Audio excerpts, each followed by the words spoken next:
A candle, some salt, and a drop of blood. Gather these specific items, turn out all your lights, and wait until the clock strikes 12. Complete the ritual, and a dark entity will appear, one who tortures you with your deepest fears. At least, according to this internet legend. It may have started as an online creepypasta, but does this tale have any basis in reality? This week's episode is The Midnight Game.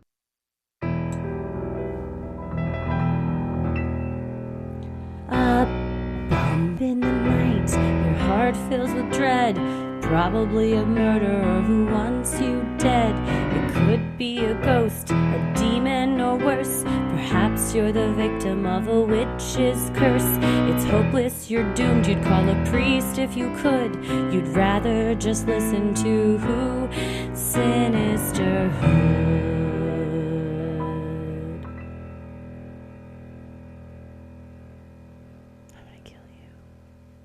Only midnight game I'm interested in is the Taylor Swift Eras Tour show we're about to see in 2 days. Meet me at midnight. Game. Yeah, I hope that the, crowd of 100,000, we don't just decide to all collectively play the midnight game at midnight because it would be pure chaos. You know, if she asked, though, and she's like, hey, guys, I just want everybody to get really quiet. Now, take out the candles that you brought. I told them to let you through with candles. Now, this place has been surrounded with salt. We're all going to cut, on the count of 3, we're going to cut our fingers. God, everyone would do it. They'd be like, yes, Taylor, we love it. Yes, would do it. 100%. Well. Oh, no joke. You don't have to be at the Eras Tour to play the midnight game. You can do it from the comfort or discomfort of your own home. Yeah, depending on how well the ritual goes or not. I can't wait for this episode. I'm just excited for this episode for a lot of reasons. We watched one of the movies that's come out about this, and I've got some notes. Yeah, I typed out as we were watching it, the quotes that you were saying. I typed. Oh, good. When we get to that part, I look forward to revisiting that. Revisiting. Speaking of revisiting stuff, we're about to revisit one of our favorite cities we played a show in, Detroit. We're going to the Motor City, Detroit Rock City. You asked me the other day, can we go to 8 Mile? I'm sure we can. We are going to be at the Comedy Castle in Detroit August 15th. Then the next day, we're going to be at the Funny Bone in Columbus August 16th. And right after that, we're going to wrap up Full Moon Energy for 2024 in Pittsburgh on August 17th. 2023. Are you living in the future? I bought a planner today. Let's just take a minute. I bought a planner today, and I was literally like writing all the months and stuff out of it. And I bought a planner. I should say another planner. Yeah. Yes, another one. This is like the 7th one. I always think the next one's the right one. But yeah, that's probably why I said, no, let me just clarify. 2023, this is our last Full Moon Energy tour, but in 2024, we're going to come back strong. Yes. Yeah. And so strong. According to that planner, could be 2027. I don't know. I've been writing it through. It's all made up anyways. Who cares? It's super fake. So come and look at what dates we're going to be aware at sinisterhood.com/live shows. And if you're in Detroit, Columbus, or Pittsburgh, let's hang out next week. Yeah, let's do it. I also have a feeling that we're going to get some emails going, y'all don't go to 8 Mile. Oh, certainly. We'll be safe. To that I say, I live life on the edge. So yeah, I think everything's, my dad grew up in Detroit, and some of the houses that he grew up in, I think, are in that area. So I'm going to look up the addresses, and I want to go see if I can revisit some of my ancestral homes. I love it. I'm looking forward to it. Well, in the meantime, let's get into the midnight game. Oh, if you're ready. I'm Christy. I'm Heather. And let's get into it. From campfire stories to chain letters and email forwards to message board posts, the spread of spine-tingling legends has always found a way to infiltrate new technologies. Someone in the 90s may have worried whether they would be cursed for failing to send a letter to 10 friends. More recently, some viral horrors originate in the virtual space. The characters created there, like the Slender Man, Laughing Jack, and Jeff the Killer, sometimes slip into the real world when the legend extends beyond the screen. Coming from the terms copy and paste, The word copy pasta appeared online as early as 2006 on Usenet and 4chan message boards. The term is used for any block of text that gets copied and pasted repeatedly, according to Know Your Meme. Sometimes funny, sometimes cringe, the familiar blocks of text serve as calling cards that the poster and reader are in on the same joke. However, the darker version is called creepypasta, where spooky legends and scary happenings get shared on multiple forums. One of my favorite copy pastas, and it's actually the way that I learned about it, was it's like a 2010 copy pasta that people call it like the Navy SEAL or the military guy copy pasta. And I think there was some interaction on 4chan where someone felt insulted and they responded with this like huge wall of text that starts with, "What the fuck did you say, fucking little bitch? I'll have you know I graduated the top of my class in the Navy SEALs and I've been involved in numerous secret raids on Al-Qaeda and I have over 300 confirmed kills. I am trained in guerrilla, spelled Gorilla, warfare, and I am the top sniper in the entire U.S. Air Forces." Don't be killing gorillas. Anyways, it goes. I'm not going to read you the whole thing. It's super long, but I noticed it. I think on Reddit, I noticed it a couple times to where then I was like, oh, I have to Google it. But it is one of those things where you see it and you're like, that's a good use of that. It's just, it's like a text meme. Like, fuck yeah, that was a good use of that. Yeah, for sure. Yes. One of the things that's similar, it's not as much of a solely text meme, but people love the text, but the audio is what really makes it. The whole Wizard of Oz argument. Are you familiar Which one? with this? I'm not. I'm learning. I want to hear it. I'm pulling it up. Hold on. Her sister was a witch, right? And what was her sister? A princess. The witch of the East, bro. You're going to look at me and you're going to tell me that I'm wrong? Am I wrong? She wore a crown and she came down in a ball. Grow up. The video, though, is so good. It's just two, 25-year-old bros just, legitimately arguing about this. I love how impassioned they are. I love when people get impassioned about things like that, where it's like, I will die on this hill. And it's something that seems mundane, but I get it because I've got many hills like that. The hills are alive with the shit I'll die on. Somebody put that on a t-shirt. Oh, man. Yeah, it's a good one. One of these legends is the Midnight Game. Starting at least as early as 2010, it began as creepypasta on 4chan.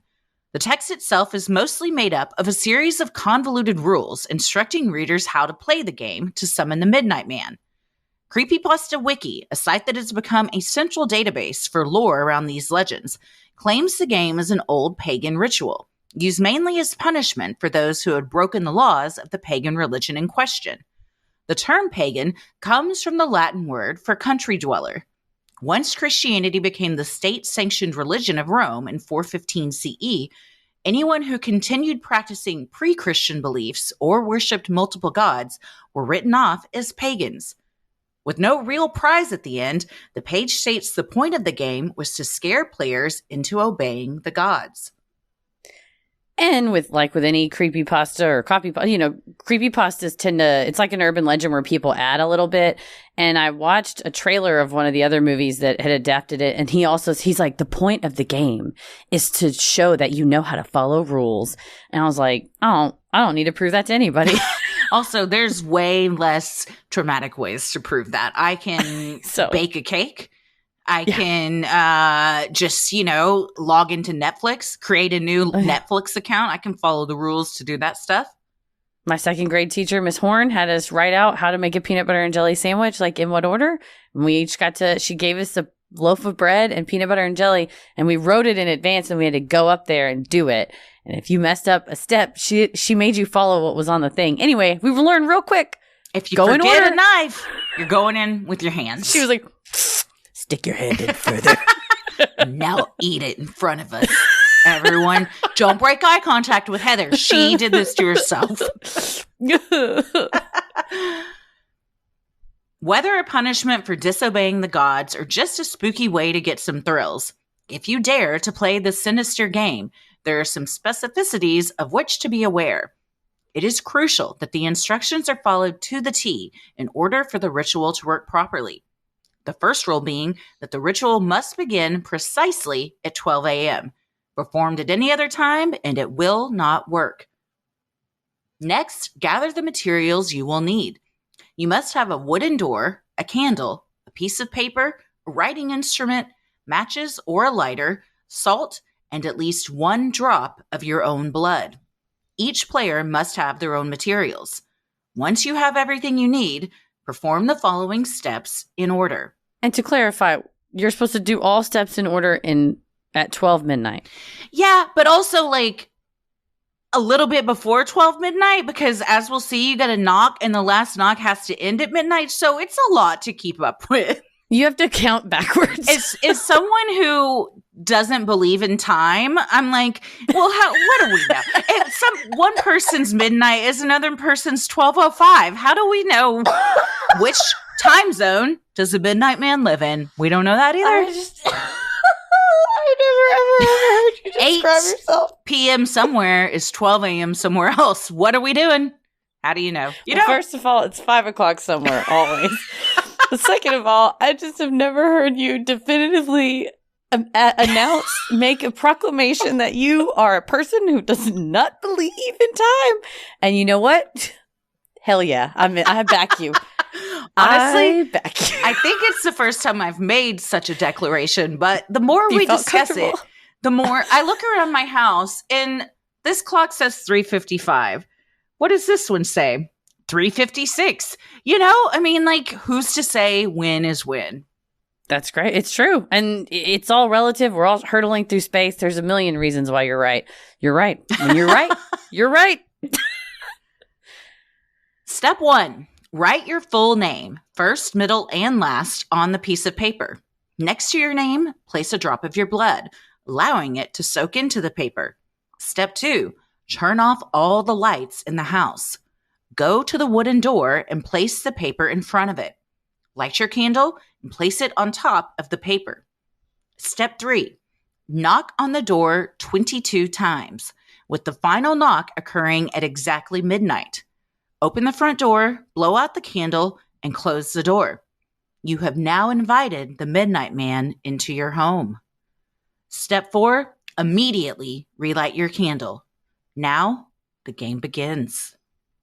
22 times. It makes you think of Monty Python. 21? I will not show up. Not for 23. Outright. 24. Hell no. 22. So you've got to have somebody, if you're doing this with a friend or yourself, you got to have like a phone or a stopwatch that can tell you when it's like 11:59 and 22 or whatever, 48 seconds. And then you're like, you know what I mean? Is there so much? This is why I don't cook, because I don't fucking like timed things. It's like beep, beep, beep, beep, beep, beep. If you don't flip the salmon in 1 second, it's ruined. It's like, well, it's ruined because I can't flip it. No, I can't. I don't like doing stuff that's like has to be timed perfectly, which is probably why I'm late to everything in life. So this, I've already fucked it up. I'm already fucked it up and I haven't even started the game. My question was, can you do like 20 knocks or 21 knocks? And then it's like, say you hit number 21 at 49 seconds at 12 and 49. Do you just hang on? And then like 8, 7, 6. It's like New Year's Eve. Yeah. 3, 2, conk. Yeah. 1. Or when so you're you like, get to 21. You're like, okay, kids, you got 10 seconds to clean your room up. And then, you know, they're trying and you're like 8, 8.5, 8 3/4. Yes, Just 9. stretching it out. Yeah. It's unclear. I think, see, these are the types of games where there's so many rules, but also these rules can be left up to interpretation. So what is the point of a rule if we don't all know how to follow it? Yeah, we need someone to be able to ask and clarify. And since it's creepypasta, we cannot. Because I would also like to ask, why'd you choose 22? Is it another reference to Taylor Swift? Are these Easter eggs? She's the Midnight Man.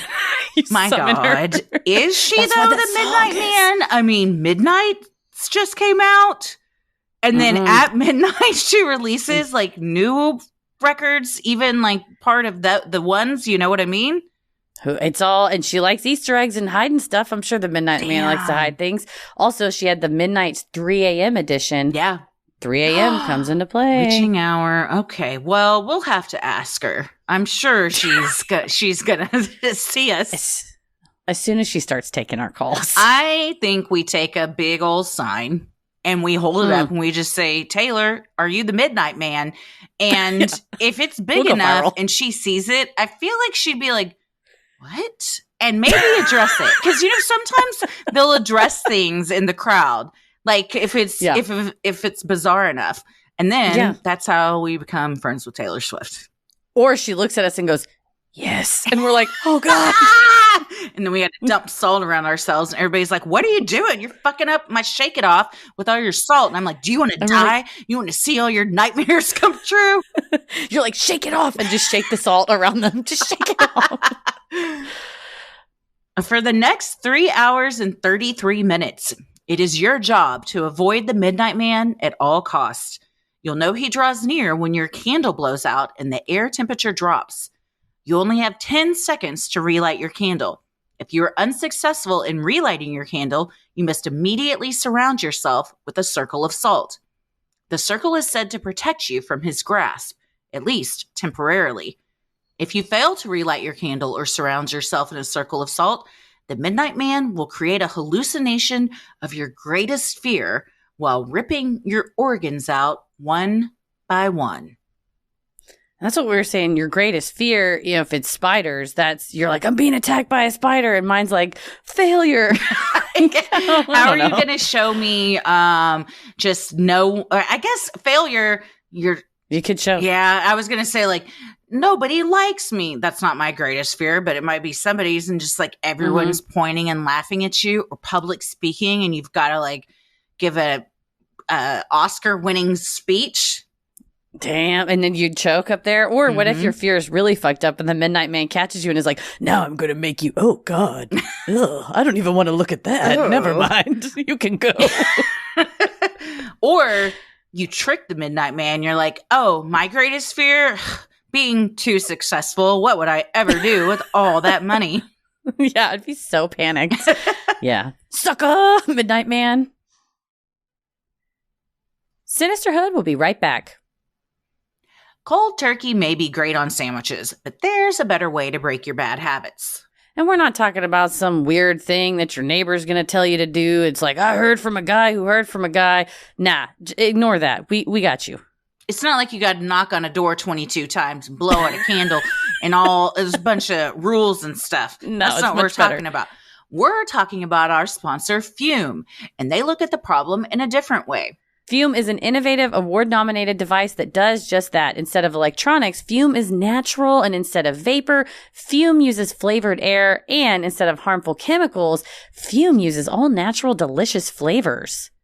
Fume is a habit you're free to enjoy and makes replacing all those bad habits easy.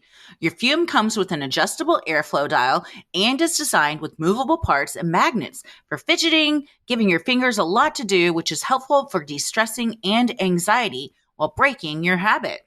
I love having things in my hand. We have a wonderful listener of ours gave me a fidget slug once, and I love it. It makes a lot of noise. The Fume doesn't make noise. It's not as loud as the fidget slug, but I do like fidgeting. And yeah, you don't know what to expect. It's kind of I'll be honest. I was like, what is this? I don't even understand it. But then once you read about the reasoning why they created it, what it does for you, how it makes you feel, it really does. You're like, oh, I get it. Like this was missing from the world. And thank you, Fume, for inventing it. Yeah. It's like an adult fidget spinner that's also super cool and sleek and unique to look at. And it's great for all those, hand-mouth activities that you're trying to break or any type of fidgeting. You can just kind of do it with this fun little gadget. Right? And plus it tastes great. Stopping is something that we all put off because it's hard, but switching to Fume is easy, enjoyable, and even fun. Fume has served over 100,000 customers and has thousands of success stories, and there's no reason that can't be you. Join Fume in accelerating humanity's breakup from destructive habits by picking up the Journey Pack today. Head to tryfume.com and use code CREEPY to save 10% off when you get the Journey Pack today. That's tryfum.com sinisterhood.com and use code CREEPY to save an additional 10% off your order today. While the logical solution to surviving the ghoulish game would be to immediately surround yourself with salt and wait it out until 3:33 a.m., this isn't recommended. The Midnight Man is known to cheat in the game, using terrifying tactics to thwart the circle of salt. Because of this, it is advised you keep moving around the house, for if you stay in one spot, the Midnight Man is sure to find you. This is the part where I don't understand, again, the logic here. Because if you can surround yourself with salt and be okay, then you should just immediately do that. And then you just sit and chill for 3 hours and 33 minutes. But it's like, no, you can only do that like for a second. I don't know. And then you got to move again. The ultimate hack is you have to, because it has to be your house. So what you do is you set up a tiny home on the grounds of the Morton Salt Factory. This is your home. You're surrounded on all sides from salt. What's he going to do? Create a hurricane and just blow away all the salt? Not on our watch. Absolutely not. Live in the Himalaya mountains. Bam. Where done. The salt mountains, and you're like, come at me now, bitch. You Big can't. Rock. It's like Big Rock, Salty Mountain. I imagine that where the Himalayan salt lamps come from, the mountains just fully look like giant versions of that, and they just they glow. Take a little shrimp off the body. Yeah, somebody's got to turn the little on so at night they glow and gorgeous. You thought Fantastic. The northern lights were view. Pretty. Go check out the Himalayan salt lamp mountains. The Big Rock, Salty Mountain you can't miss it. While the rules of the game and the chances of survival may seem daunting, the internet has some tips for success. Do not turn on any lights during the midnight game. Do not use a flashlight during the midnight game. Do not go to sleep during the midnight game. Do not use another person's blood on your name. Do not use a lighter to substitute for a candle. It will not work. Definitely do not attempt to provoke the Midnight Man in any way. On the candle, because it just says a candle. You ever seen one of those big-ass 3-wicked candles? Yeah. Try to put me out, bitch. This thing's huge. You're getting like a Tyler candle. I'm getting like one of those big-ass candles, like, they're like 4 feet tall that you put in one of those big lanterns like out on your porch. Yeah. I'm carrying that bitch around all night. Conquered. Although it is highly advised not to taunt the Midnight Man, not everyone who has played the game has abided that rule. Various anonymous users online have posited some thought-provoking questions. What if I start yelling, "Hey, Midnight bitch"? Or, what's going to happen if I say, "Hey, come here, you asshole"? Others have lamented about the convoluted rules, saying, what if you have a super long name? To complete all of that in 60 seconds is asking a butt ton. Others have wondered about amending the rules. What if you light a blunt instead of a candle? I feel like these are all legitimate questions. What if you got to write your first, middle, last name. What if it is, you're like, Theodore Charles Barkley II of Glastonbury Lane. And then you're like, that took me 45 seconds to write. And now I'm really up against it. One moment, sir, Earl of Kensington, Duke of Lord Manor. They always have those things afterwards. I'm not finished yet. Well, then you lose the midnight game. And by that, I mean it doesn't even start, which means from midnight to 3:33 a.m., you can do anything you want and no one's going to make you see your fears. So yeah. You could just not. You could also just not do it. This is one of those games that the whole time we were watching the movie, I was like, why would anybody do this? There's no payoff. Yes, there's no motivation. There's not no motivation. You get your 3 wishes if you survive or eternal life. There's no payoff other than, you didn't get your organs ripped out. Well, yeah, but I could have also done that by just not playing this game at all. Right. I think you have to motivate people to do it. There's either got to be a carrot or a stick. I mean, there's nothing you don't win anything at the end, and you don't have to sound like, and the clock strikes 12 on your 30th birthday. I saw someone was posting like the Midnight Man automatically shows up on your 40th birthday. And I was like, that's rude. And no, absolutely not. No. If he was at mine, I don't remember him. Well, but you didn't know I you did turned have 40. a keg. And so I don't know. He could have been there. But didn't you forget? You were like, wait, when That's did I turn 40? He probably showed up on my 41st because I thought the whole time I was turning 39 and really I was turning 40. He's like, hey, Christy, I'm here. And you're like, this is awkward. I thought I was turning 40. It was last year. And he's like, oh, well, never mind. Oopsie, I'm sorry. Whoops. But the blunt instead of I don't know if it can be instead of, but it can be in addition to. Yeah, there's a lot of don'ts. And I did not see don't spark up a fat one. One brave soul recounted his harrowing experience playing the game. I played this game a few nights ago, and 20 minutes into it, the Midnight Man found me, pulled down my pants, ate out my asshole, and then proceeded to steal my Xbox. I'm now realizing it was not the Midnight Man. It was a burglar. Fuck my life. I didn't read that until just now. I hadn't seen that until I started reading it. Oh, what a gentle man, lover, I'll though. tell you what. There was every poster was anonymous, but I found this one forum and the comments were just, chef's kiss. And this Gold. particularly was one of my favorites. Yes. You know what? What a gentle lover that the Midnight Man was like, allow me to. I'll serve you. But then he freaking leaves with your Xbox? Yeah, then he Bullshit. steals your Xbox. Man.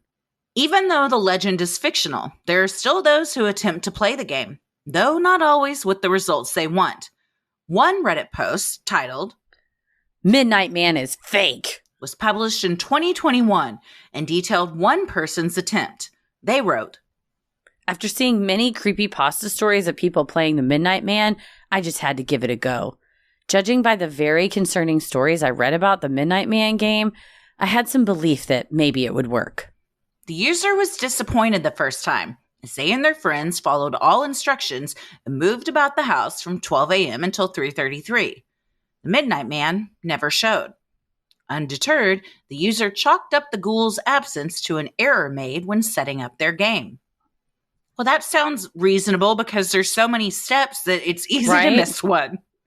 Exactly. And I wonder, too, if it's like every time you try to set it up, if the Midnight Man doesn't come, it would be such a pain in the ass because you'd have to wait 24 full hours to try again. That's true. It's not like, oh, let's get a reset in 20 and see if we can go again. It's like, no, it's too late. You got to wait. And that's done.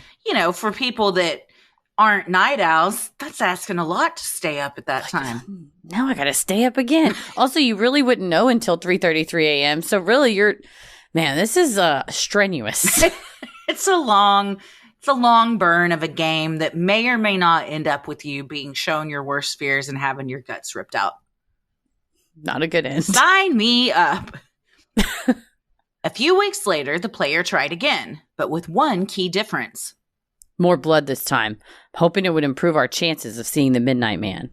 Despite the increased blood, the Midnight Man ghosted the OP and the other players once again. Damn, ghosted by the Midnight Man. Ghosted by the ghost, the ultimate ghosting. On the third and final attempt, the player became frustrated.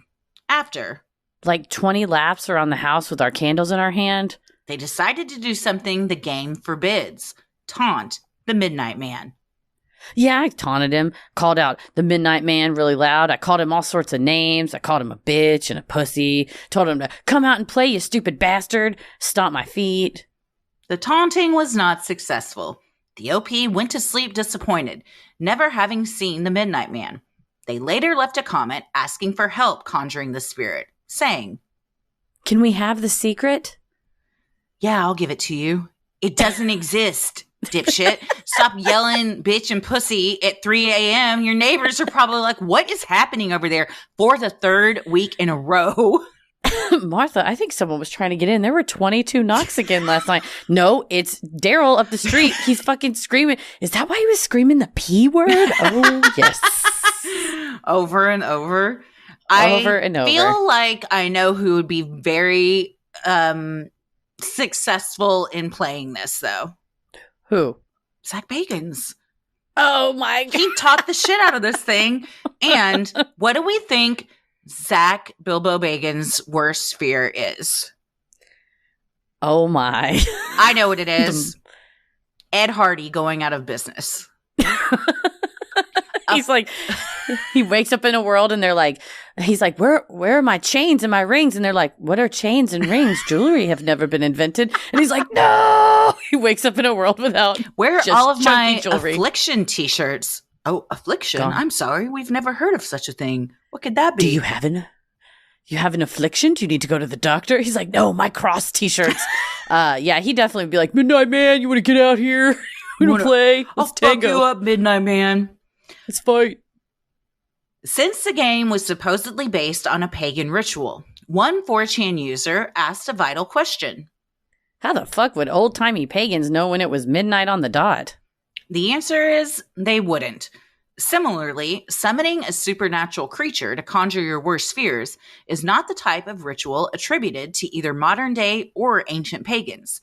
Though some rituals do involve candles or midnight, they are intended for spiritual purposes, like welcoming the winter solstice or celebrating the new year. Nordic and Irish folklore both include references to midnight for use in charms and rituals, according to Britannica. The time between midnight and 3 a.m. is often called the witching hour and has been imbued with a chilling reputation. Britannica traces that term back to 1600, when William Shakespeare used the term in Hamlet. 'Tis now the very witching time of night, when churchyards yawn and hell itself breathes out the contagion to this world. Now could I drink hot blood and do such bitter business as the day would quake to look on. Hamlet was like so dark. It was so metal. Oh, Hamlet's great. I was one of those high schoolers that when Shakespeare came around in English, for whatever reason, I just got it. Probably because of I was in theater and stuff. Mm-hmm. But I would have to kind of translate things into what the hell are they saying now? And Right. I've always enjoyed it. Sinisterhood will be right back. Helix Sleep, you know Helix Sleep, the premium mattress brand that provides tailored mattresses based on your unique sleep preferences. You know Helix because we love Helix. Oh, man. I saw a TikTok yesterday about how this guy just saying, I love being in bed. I love to sleep. I wish I was a bed. And I was like, damn, me too. Straight up. I would, if I could come back as a Helix mattress. Yeah, you're doing so much for people. You're comfy. They're comfy. Everybody wins. Exactly. You would come back as something universally beloved. That's true. And if I come back as a Helix, I'm especially beloved because their lineup offers 20 unique mattresses, including a mattress designed for big and tall sleepers and even a mattress made just for kids. Ella loves hers. I also love it. I lay with her on it every night and it's super comfortable. Because you do that with your kid anyway. You don't want to hurt your back when you're doing it, right? Helix knows there's no better way to test this type of awesome mattress than by sleeping on it in your own home. That's why they offer a 100-night trial and a 10 to 15-year warranty for you and your child to try out your new Helix mattresses. Every body is unique, so whether you're a side, back, or stomach sleeper, or maybe you're all of them, Helix offers a mattress for you. Plus, they have enhanced cooling features that help regulate your body temperature, which, what is the temperature right now? Oh, look at that. It's 106 degrees. Well, doesn't this come in nice and handy, and no matter what the season, because I'm a hot sleeper. All year round. The setup for Helix is fast and easy too. They're delivered to your house in a box right to your door for free. And by supporting Helix, you're allowing them to support us and our show. Helix is offering up to 20% off all mattress orders and 2 free pillows for our listeners. Go to helixsleep.com/creepy. This is their best offer yet, and it won't last long. With Helix, better sleep starts now. For a creative writer on 4chan looking to inspire fear into the hearts of the gullible masses, midnight is a great place to start. Extending it to 3:33 a.m. also made reference to the biblical Trinity, and a time of night when paranormal experts claim evil entities are most active. Requiring the list of players' names and blood also offers further ritualistic elements, including a candle makes the game feel more like a spell or ritual, as religions like Judaism, Christianity, and Buddhism all employ candles in various contexts. But you can see why if you're, especially a younger person that reads this, and like we were kids and we were just told urban legends versus really reading them on the internet, but it has a lot of echoes of real things that you've seen. And, you can imagine like, oh, it was ancient days of lore, even though it's, kind of misconception of what it was really like. But you can see why using those elements would really suck a kid in and be like, oh, I pricked my finger again for the Midnight Man. For sure. I did not know of the Midnight Man until we started researching this, which we failed to mention is the Patreon Getting Into It tier, the one that they voted on for this month. Thank you very much. Thank you so much for that. But I did all the other ones. Bloody Mary, Light as a Feather, Ouija boards, So if I had known about this then, 100% I would have done it. Oh, yeah. This is the kind of stuff the kids, we would do the crack an egg on your head and the blood is run, all that kind of stuff, or Light as a Feather. Yeah, I would be we're like knocking and you're like 16, 17, 18. I'd be like, I gotta go poop and like ruin it for the night. But I would have tried. I would have just spoiled the time for the bigger kids. You're in the bathroom, no salt. Midnight Man's just walking around. He opens the door. He's like, oh, God, kid, what's going on? And I'm like, leave me. He's like, is this your greatest fear? Yeah. Yes. Oh, that was my greatest fear, walking in on that. And I like how the Midnight Man is kind of a regal-sounding, proper Englishman that we've made him out to be. He's like, get over here. Creepypastas have now made their way from text-based forums to the viral video world of TikTok. One user, Sebastian K22, racked up millions of views on his version of the story. He read the game's rules, accompanied by spooky music and imagery. Warning: this is a scary game to play in real life called the Midnight Game.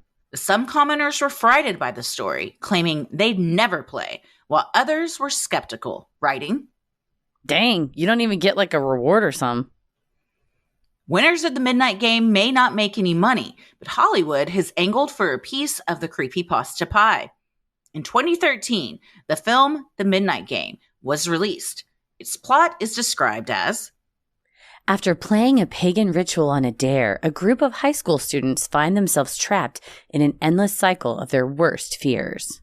The film received generally negative reviews, with one saying, dreadful. The dumbest decisions ever made by characters in any horror film I've ever seen. This movie fails on every level. God, roasted. God, you deep.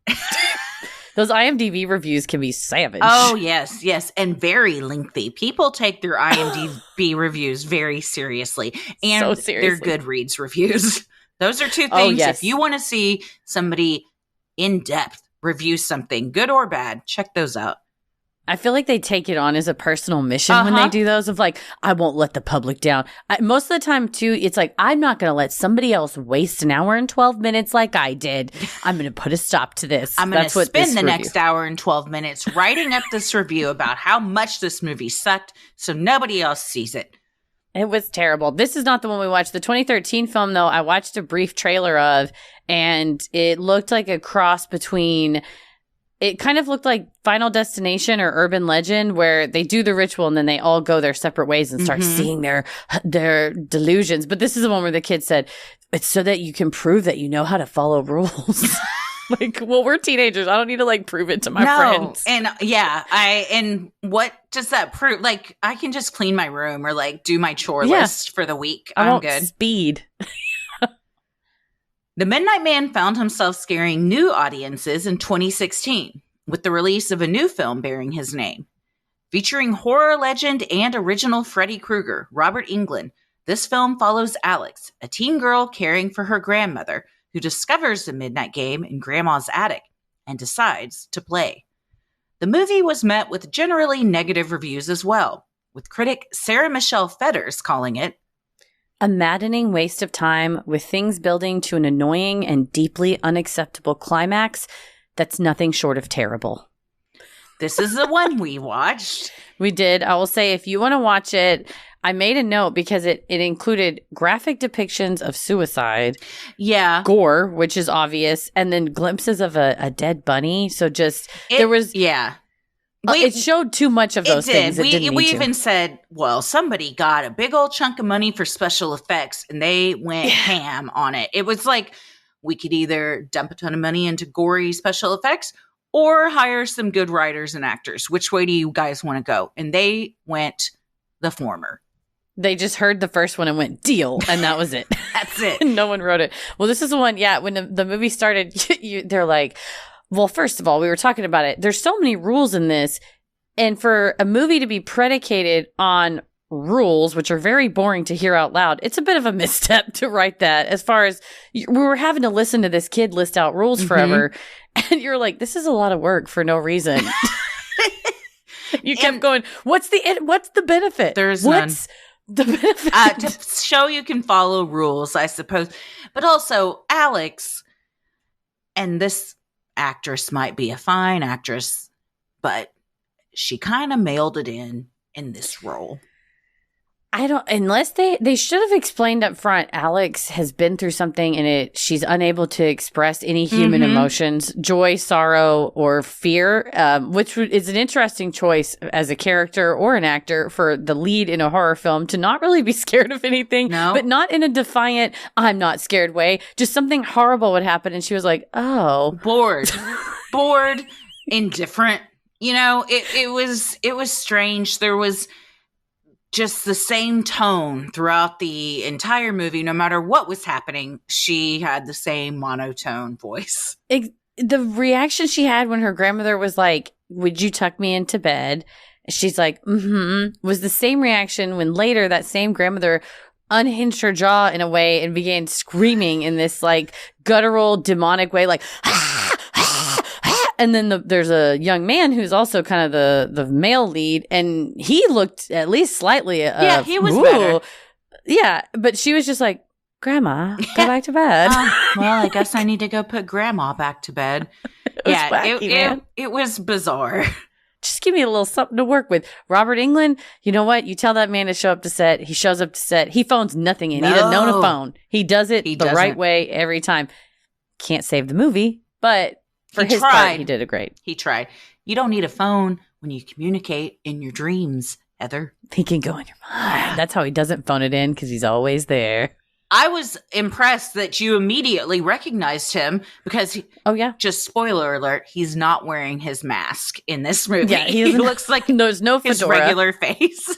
Yeah, no stripy sweater. He's in a suit. He kind of looks like the old attorney general. It's going to drive me nuts if I can't remember his name. He was very famous in the 90s, and he had that crazy beard. An old attorney general. Was this when, like, Bush Sr. was in office? No, it wasn't. It wasn't the attorney general. It was the surgeon general. God, Everett Koop. Everett Koop? Yep, C. Everett Koop. He looks like C. Everett Koop in this. Yeah, kind of like a bearded gentleman. Oh, he looks exactly like. Is that C. Everett Koop or is that him, Robert Englund? This is C. Everett Koop. Okay, well, I think Robert Englund was cosplaying as C. Everett Koop for this role because it's uncanny, the similarities. No joke. Well, because too, he's playing a doctor in the movie, so I do wonder if he was like, a doctor, I'll address as C. Everett Koop. You know, he's so intense how he talks. He's like, just a shot, it won't hurt at all. He can tell you the nicest thing, but the way he talks just it's unnerving. He's the best part. He's the highlight for sure. And it would have been very cool to be in a horror movie with one of the kings of horror, despite how shitty the actual movie is. Right? I was thinking that. I was like, I might have said yes to this. Yeah, I probably would have said yes just to, like, become friends with Freddy Krueger. Yeah, hell yeah. You know? That's such a flex when they're like, hey, do you want to come to a dinner party? And you're like, I'd like to bring a friend of mine along. You Perhaps might know. You've heard of him. Maybe you've seen him in your dreams. Whether it's The Midnight Man, Bloody Mary, or Light as a Feather, Stiff as a Board, the popularity of scary stories to tell in the dark has not slowed since the campfire days of yore. Despite the world being scary enough without the introduction of fantastical horror, many people still seek the thrilling and immersive experience. Platinum Paragon suggests that people who are sensation seekers are particularly fond of these types of games. Fear activates our fight or flight response, thereby giving us a rush of adrenaline.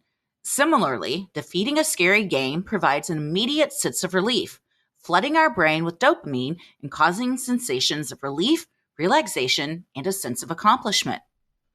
It kind of sounds like the same thing you feel on a roller coaster that you're like, I'm gonna die. Ooh, this is better. You get a rush. Any of those things, or playing scary video games, watching a scary movie. This same article did say watching a horror movie versus playing a horror game are two different things, because one, you feel like you're kind of the lead and it's happening to you. It's more immersive. And one, you can kind of separate, like this is happening to somebody on the screen. So for people that do like that immediate rush of adrenaline and, you know, feeling like you want to be scared, but you're in a safe place, that would be my argument for like haunted houses. Feeling like you want to be scared, but are you in a safe place is how I would describe the Midnight Man, because, you know, like, it's fake, but like, what if? Well, what if? And then also one of the guys on YouTube I saw doing it, he was like, hey guys, I'm a vlogger here. I'm about to do the Midnight Man game, or the Midnight Game Challenge. So I'm going to do it. So he's listing off all the stuff he has. And when he gets to, he's listing off the rules and the requirements. And then when he gets to drop a blood, he's like, drop a blood. So I got this razor blade here. And Paris and I at the same time made that sound. We were like, put it down, man. No. What are you doing? You don't need to go that hard. No. But exactly, this is like, it's not just a passive watching television. Mm-mm. You have now asked people to draw blood on themselves, and somebody might be like this unfortunate young man who didn't think, oh, I can get a safety pin or a pinprick or something. He was like, got a razor blade. Somebody take it away from him. No. He played the game and everything and did it right, but you could just make an oops. You know, you could cut your finger a lot harder than you meant or whatever. So you're right. It's, the dopamine flood for me would not be worth it if there's anything too sharp involved. Whether you're trying to summon a demonic entity or you happen to wake up in the middle of the night to use the bathroom and find yourself too scared to get out of bed, that feeling of uneasiness in complete darkness is rooted in psychology. It is natural to fear what you cannot see. Martin Antony, professor of psychology at Ryerson University in Toronto and author of the Anti-Anxiety Workbook, told CNN, in the dark, our visual sense vanishes and we're unable to detect who or what is around us. We rely on our visual system to help protect us from harm. Being scared of the dark is a prepared fear. What was really interesting about this is the reason it is a prepared fear is based in evolution, that, you know, back in, living in cave days, the dark was more likely you were to be attacked by another person or an animal. So we kind of, our brains developed to have a natural like defense go up when we're in darkness.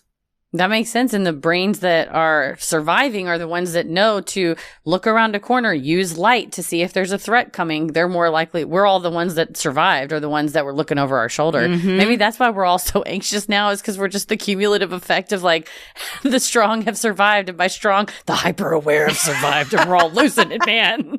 Yeah. Yeah. Latrice Eisman, color specialist and executive director of the Pantone Color Institute, agrees with Antony, telling CNN, how we see colors in nature has such an important effect on the human psyche. And we know that from the beginning of time, black is the color of night, and it's the color that could hide any nefarious deeds that might be perpetrated under cover of darkness. In a pitch black house with only the dim light of a candle to guide your way, it's no wonder games like the Midnight Man elicit feelings of uneasiness and terror. Additionally, lengthy and involved instructions make the game seem more immersive, requiring the player to focus, thereby causing them to see or hear things that they interpret as spooky. And yeah, it makes sense if visually things being unknown makes us nervous and scared. If then also action-wise, what happens if the Midnight Man catches you? Oh, he'll show you your greatest fear. You don't know what that's going to feel like, what that's going to be like. So that gives you this feeling of unknown. Mm-hmm. Maybe you don't even know your greatest fear. Or even if you write down like spiders, you don't know if it's like, well, is he going to make 1,000,000 spiders come out of my mouth, or one big giant spider like Wild Wild West? Like, what will it be? Damn, which is worse? Would you rather have 100 tiny spiders come out of your mouth, or fight one gigantic spider from the Wild Wild West? If I can have Kevin Kline fighting beside me like in Wild Wild West, I'll take that one. I'm taking that one too. Kevin Kline or not, I'm fighting a giant spider. I've said it time and time again. This is a hill I will die on. I will always take the one big thing over 100 tiny things. There's your hill. We got another one. I feel like I have a better chance one-on-one than a bunch of little things that can overtake me. Yeah, you don't know if they can hit you from every angle. So it's nice to be able to focus all your attention on one big boss. It might be 100 ducks, but imagine 100 ducks coming at your ankles and all around you, and they can also fly. So then they take you down, then you're on the ground, you're just like engulfed in 100 ducks. Or you got one big ass duck, one good punch to that bill, and you're probably good. You can probably run the other way. The big ass duck, I imagine, was like a man in a costume, like a Donald Duck at Disneyland is what I imagine. You're like, all right, buddy, it's time to go. Right in the beaker. It's also that thing where in the dark, your eyes can, you see stuff. There's shadows. Things are moving. Light moves in a way that, and if you're already anticipating seeing the Midnight Man, which in the movie we watched starts off depicted as this smoky, very spooky, eerie entity that kind of like, moves around the house and isn't really a form. But by the end, it's like a man in a black sweatsuit with just a scary mask on. It was strange. Yeah, it was too much showing the monster. And it's like, if you're going to show it to me, it has to be terrifying. And I'm like, I can't even, I might even have to look away because it's so terrifying. But yeah, it got to the point where the camera, it'd be on the mask so long that you're like, can you see that guy's eyes through that? Yeah. It's just like, it didn't look real. No. And it just was kind of like, oh, okay. Well, if it's just a guy in a mask, much like Donald Duck, I could just throw a right hook and take him out. I'm fine. It's the whole M. Night thing. What you can't see is scarier. Yes. And that's part of this game too, because your mind fills in the blanks. Like we, as humans, want to know what we're looking at. We want to be able to categorize things. And if we can't, then that amps up the adrenaline you're feeling, the scare and the fear.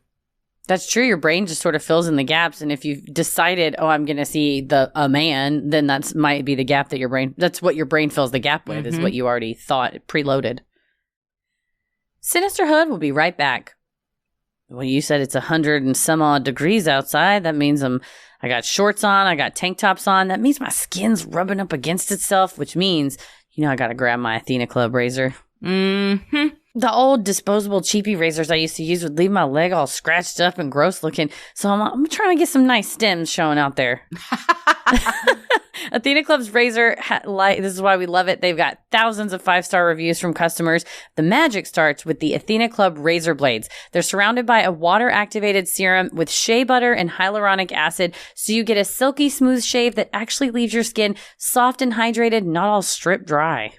And the razor kit, it comes with 2 blade cartridges, magnetic hook for shower storage, your choice of handle color, and all of that is only $10. Deal. I have navy and rose gold. You have lavender. And navy. Right? I love navy, yes. The navy is a sexy color, but yeah, I like the lavender too. I like having one to travel, one to stay home. That way, if I accidentally leave one in a hotel, I won't be totally traumatized. True. Then they have black and white and neon and pastel. So no matter what you're into, they've got you covered. They got you. And you don't have to worry about any dull blades because you'll get refills sent to you on your schedule. You just choose how often you need fresh blades, and Athena Club will send them automatically with free shipping. So you always have the best blades for the best shave. You got to get that cloud shave foam too, especially during the summer when you're shaving probably more than you are during the winter. It's so thick. It stays on your skin while you shave. It smells good. It feels good. And your skin afterward feels so moisturized. I love it. So nourishing.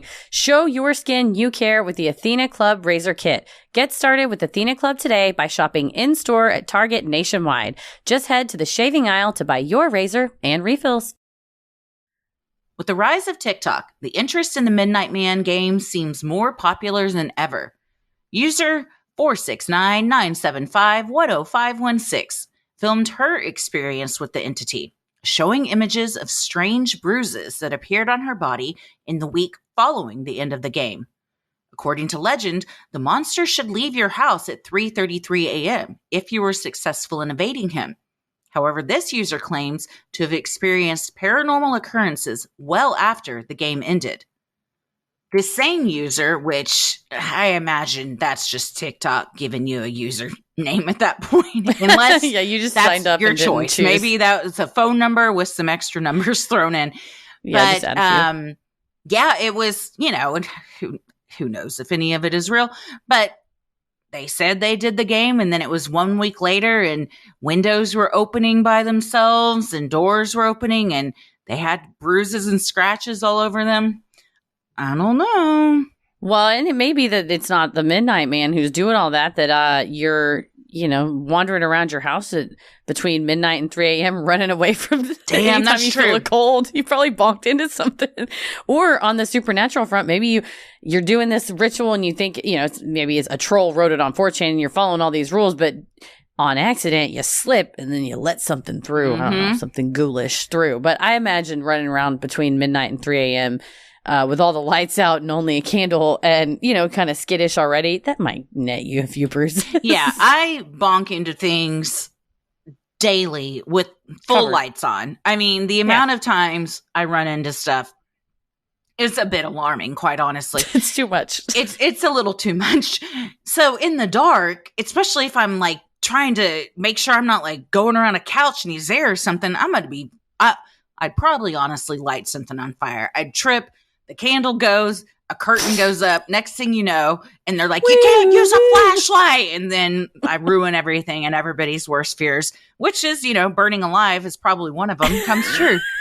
It's up there, man. You're just in the front yard and the firefighters are like, so tell me again, what exactly started this? Was it an electrical fire? We found a candle, but was this arson? What were you doing? No, it was not. It was a combination of stupidity and clumsiness, and that's how we got here. Tale as old as time. Yeah, they're like, oh, Midnight Man. And I'm like, yeah, Yeah. it was the Midnight Man. Been He there. got you too. Did I ever tell you how we used to play this game called Murder in the Dark? And by we used to play, I mean like within the past 10 years, we used to play this quite a bit. I envisioned like a childhood game, but no, please tell me would. what Murder in the Dark is. Murder in the Dark is a game that we used to play with friends. It started off Tommy and an improv troupe he was in went on like, a Airbnb weekend where you just hang out with your troupe mates and stuff. And somebody introduced it there, and it was a big house. So it was pretty cool to play. And then Tommy introduced it to me. But the rules are, I believe it starts off with everyone has to draw like a piece of paper, and it either tells you that you're the murderer or you're not the murderer. I think it's either you get a blank piece of paper or your piece of paper has an X on it, and then you're the murderer. Well, then the lights are all out in the house or wherever you're playing, and you walk around the house, and if you see someone just standing in a dark room, you can walk up to them and say, are you the murderer? If they say nothing, then that means that they have been killed. And so they're just standing there. And to be killed, if you're walking around and the murderer comes up to you and puts their finger over your mouth like a shh, like a motion, mafioso, then you're dead. And you just have to stand where you are in place. And, but the trick is the murderer can also do that. You can just stand in place, and then a person walks up to them, and when they go, are you the murderer? They answer with shh, and they shush you. Dang. So then the winner either survives or is the murderer wins? Yeah. It's scary. How long do you play? And it's extremely scary. I wouldn't play this. I'm a chicken shit. You'd find me hiding in the bathtub. You play as long as it goes on. But I remember when we first moved into our old house, we had just moved in, so there wasn't a lot of furniture there, and we invited people over and played it. And it's creepy to just be walking around the house and you just see somebody like crouching in a corner. to decide, do you want to go up to them and say something or not? I feel like I'm also missing a couple of these rules. So I will confer with Tommy and then re-update everyone next week on the rules of murder in the dark. We can, we'll update you on Freaky Friday if we, once we get it. Oh, there you go. Yeah. Perfect. TikToker Mr. Ballin reposted a video a teen made in 2008 chronicling his terrifying encounter. In one particularly jaw-dropping moment, the teen notices a previously closed door has been opened. When he goes to shut the door, something pushes back from the other side. Terrified, the teen runs to another room, immediately encircling himself in salt. The video ends suddenly, with a ghoulish face peering over the protective circle. Videos like this online still scare me. Oh, it yeah, can be this from one 2008. gave me a little jump scare, and I knew it was coming, and it still scared me. All those where it'll be like you're watching someone, it's like a trick video where they'll get you to watch somebody kind of in the background, then something pops up in the foreground.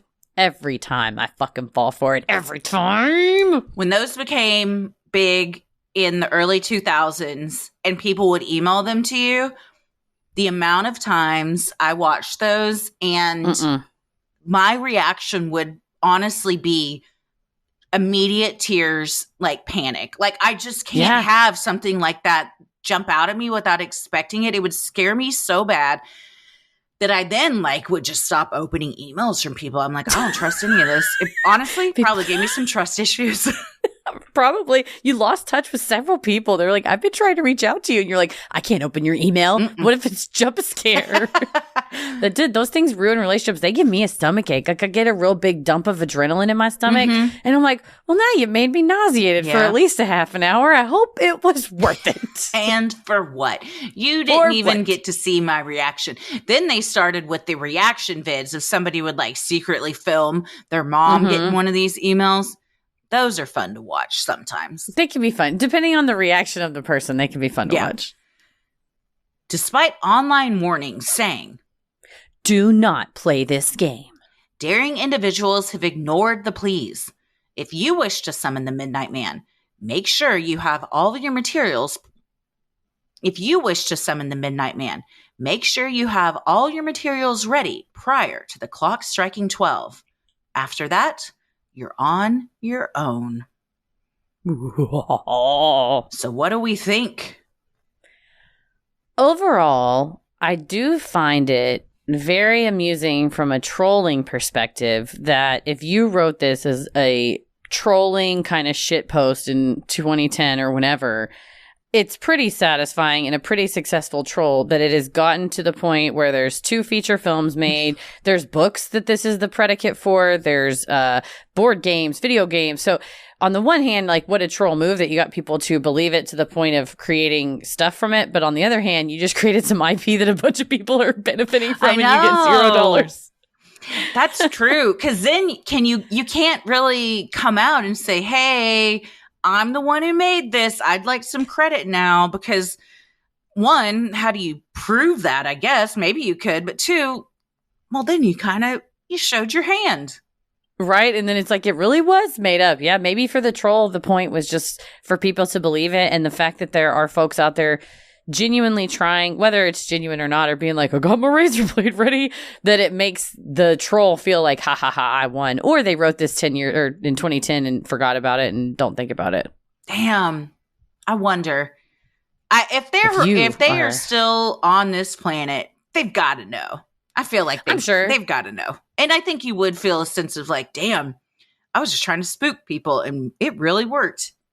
It'd be a good party story where you're like, yeah, you remember that movie that came out? It wasn't a good movie, but yeah, I made that up online and people started believing it. But I can see why people believe it. I don't think, if I think as a kid, there was a ton of stuff that I believe was real, not including the lead character from the Michael Jackson Thriller video was hiding in my garage and was going to kill me because he was a werewolf. Do you mean Michael Jackson? But yeah, but not Michael Jackson, the singer. He's fine. But in the video, the fact that he turns into a werewolf situation or, monster, the transformed monster, I was very sure was in the garage. And it was hard for me to go out there. I remember very much watching that video I had recorded it and watching it with my friend Stacy and her brother Ryan just over and over at our house. Like, I just thought that was such a great video. Even then, there was nothing like spooky it. shit all the way back then. Oh, yeah, right. It's true. It's got a spooky vibe back then. But stuff like that, where I had like a ridiculous childhood fear that makes no sense. It's like not rooted in reality. But I believed it because I had spent time exposed to that thing. Like I had seen the video and it's lurking in the darkness at night. And I'm like, oh, well, the garage is dark at night. Oh my God, it's just like it. So I think if you're in your teen and tween, you know, the type of people that would be susceptible to this, that's going to see it on TikTok now more likely than they would on Reddit or whatever, you know, message boards. They're more likely to see it on TikTok and to see it continuing to propagate on TikTok. We listed this Sebastian K22 because he had the most views, but for every one of him, there's 1,000 other ones that have 200 views. Oh, there's a ton of people. Search Midnight Man on TikTok. You're going to find a treasure trove of all sorts of stuff. Yeah. Yeah, you get a bunch of stuff. But I do see why a younger person would believe it and start doing it. You might try it out with your friends. Yeah, I don't even know if I would have to believe it to want to try it because I just always liked doing spooky shit like this. And I think it is because I am a sensation seeker. I like the feeling of like being scared and, you know, like your senses heightened and everything. And then the subsequent feeling of like, oh, like we did it. Like when you get off that roller coaster and you're like, we fucking did it. Or it's 3:33 and you're like, we made it. We didn't get our organs ripped out. Organs intact. No, that's true. It'd be cool just to try it. And especially if you're a teenager, it is kind of a flex to be like, me and my friends did it and we survived, or we heard sounds, or we saw stuff. And to that point, I mean, it's like we talked a little bit about the psychology. And then I went and watched SciShow, which is Hank Green's. He is like a YouTube show. This was like 5 years ago. Yeah, I love him. And he's great on TikTok, but there's also a whole cadre of stuff on YouTube. And he had a thing about kind of Bloody Mary, scary things in the dark, and talked about the Troxler effect, which was if you deprive the brain of stimulus, then you can begin to hallucinate. And especially, he was talking about staring at your own face in the mirror, but they said really staring at one thing. So if your whole house is dark and you're staring at a candle, things in your peripheral vision are going to fade because you're focusing on something in the middle.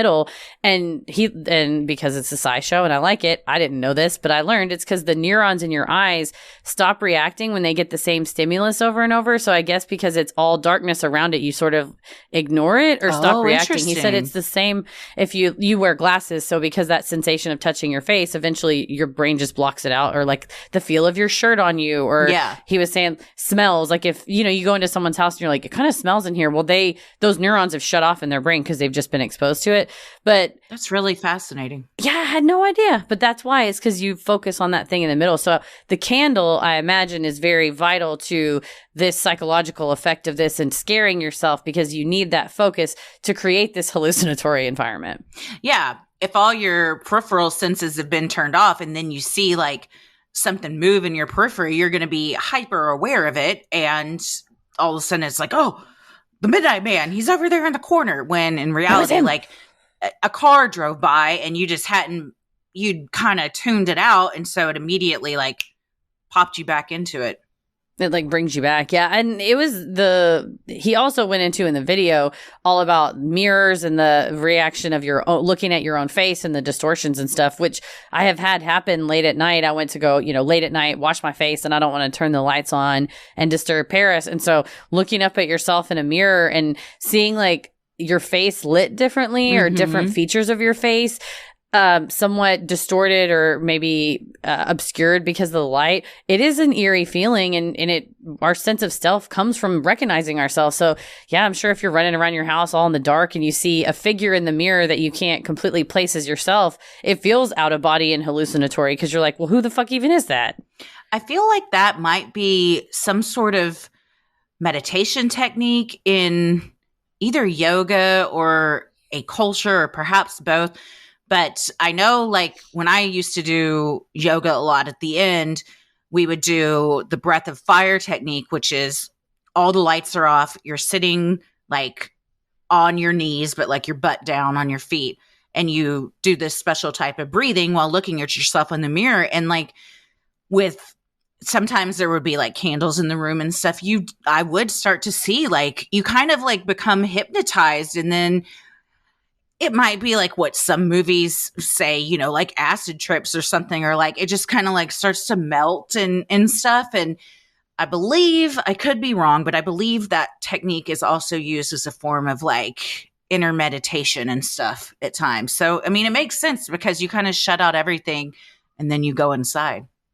Well, and that makes sense too, because if it's used to get you to a different plane, because it really does have an impact on your brain to dim the lights or turn the lights off and stare at a mirror. And in that clip, they were saying a study done with, I think it was 50 participants. They had them all do the same thing. Like 2/3 of them would see their own face, like you said, kind of melted, distorted. But then over a quarter of them said they saw another person or a person they've never met before. Most often it was described as a woman or a child or just a face or figure.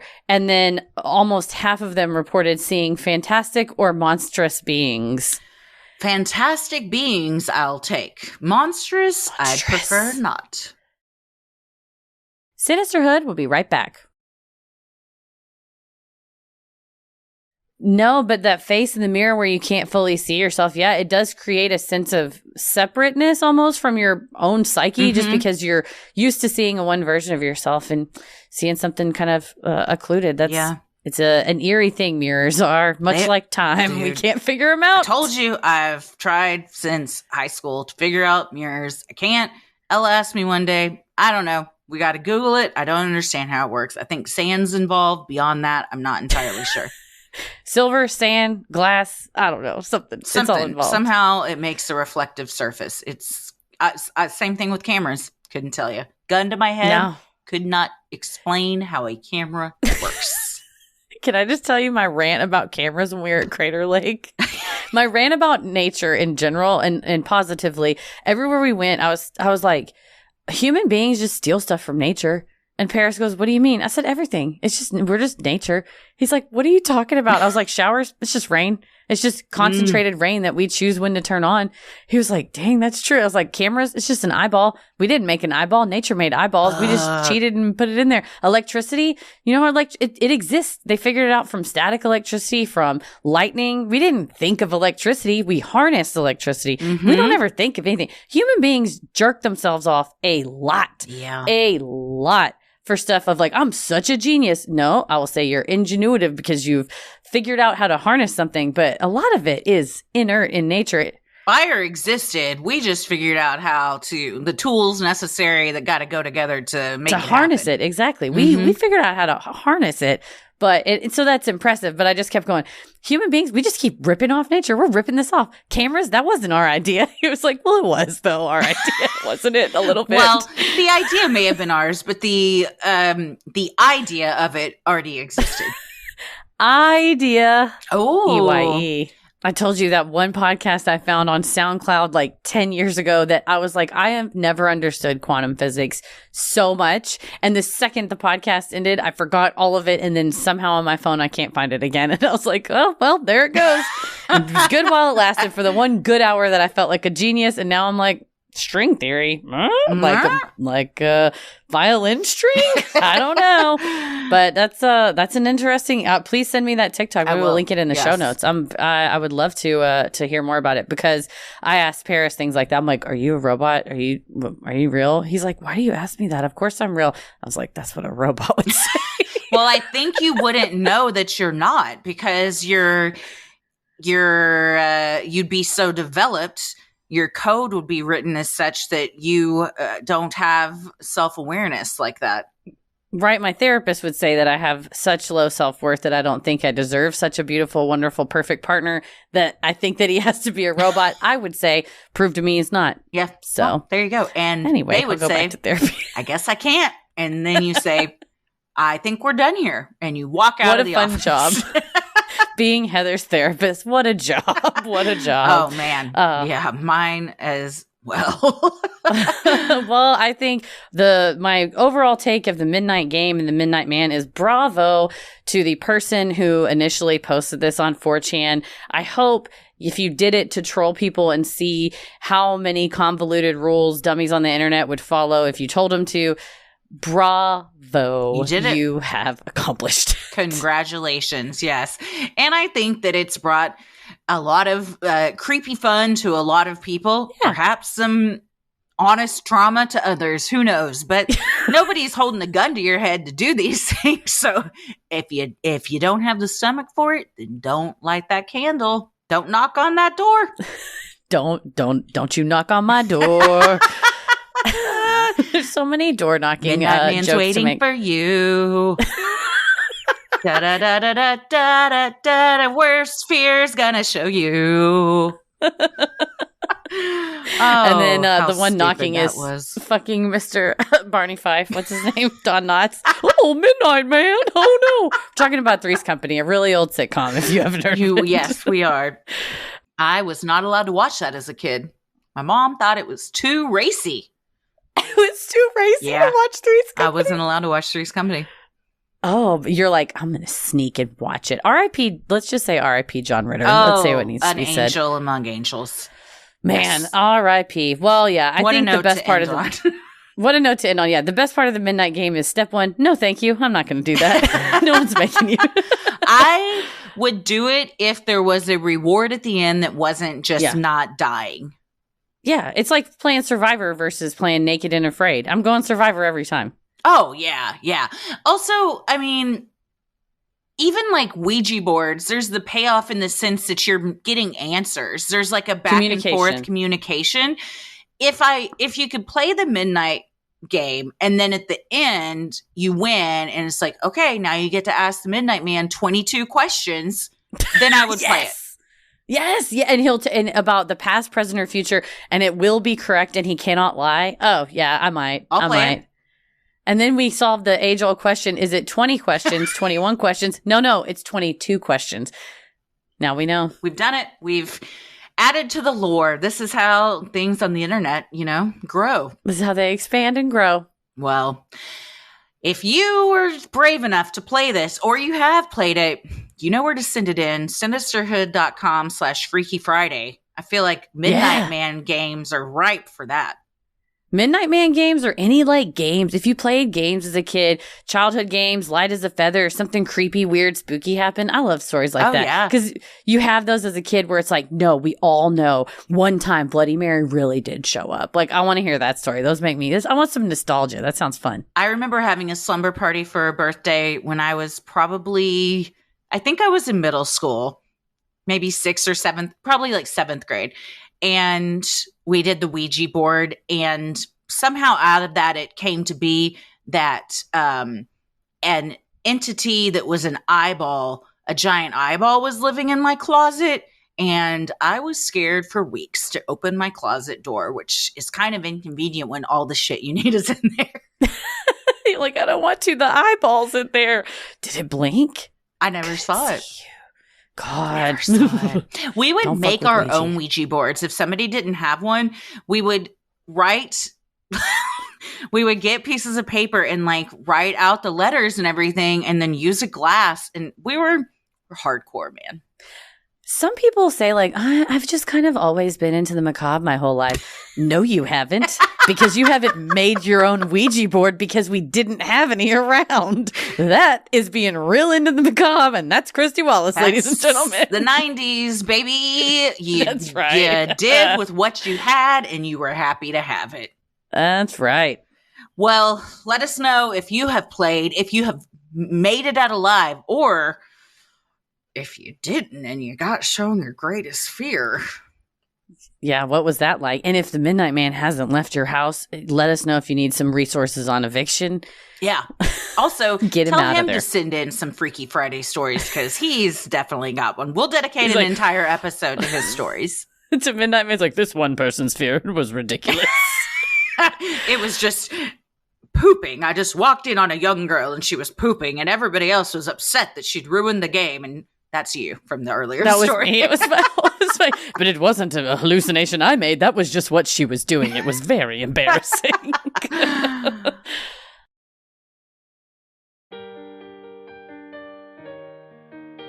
Well, if you like our free episodes, you'll love our Patreon bonus content. You can join for free to see what we're up to next or dive into over 500 hours of bonus content. Speaking of internet lore, we got a mini-sode coming up about the dress that took the internet by storm and now a real-life tragedy that has occurred around that. And for recent patrons, thank you so much for supporting the show, and make sure you stick around after our sign-offs to hear your shout-out.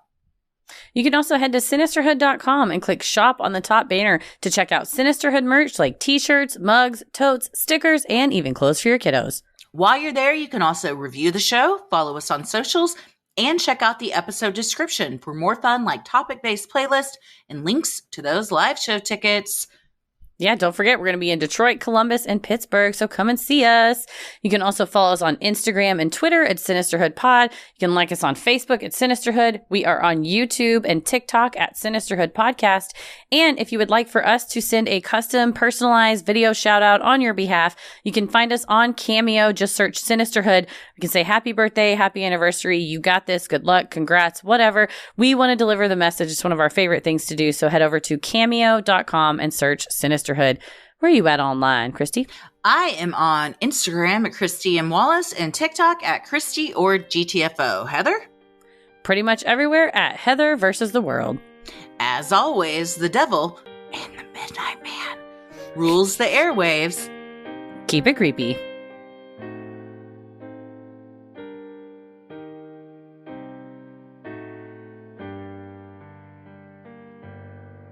Thank you so much for supporting the show on Patreon. Here are your special Patreon shout-outs. Melissa Reed. Allie Patterson. Emily Webb. Darren McOwen. Stephanie Williams. Dear Lingham. Kayla Winter. Thank you so much for supporting the show. We could not do this without you. We sincerely appreciate all the love and support, and we hope we pronounce your names correctly. Stay safe, stay healthy, and keep it creepy. Sinisterhood.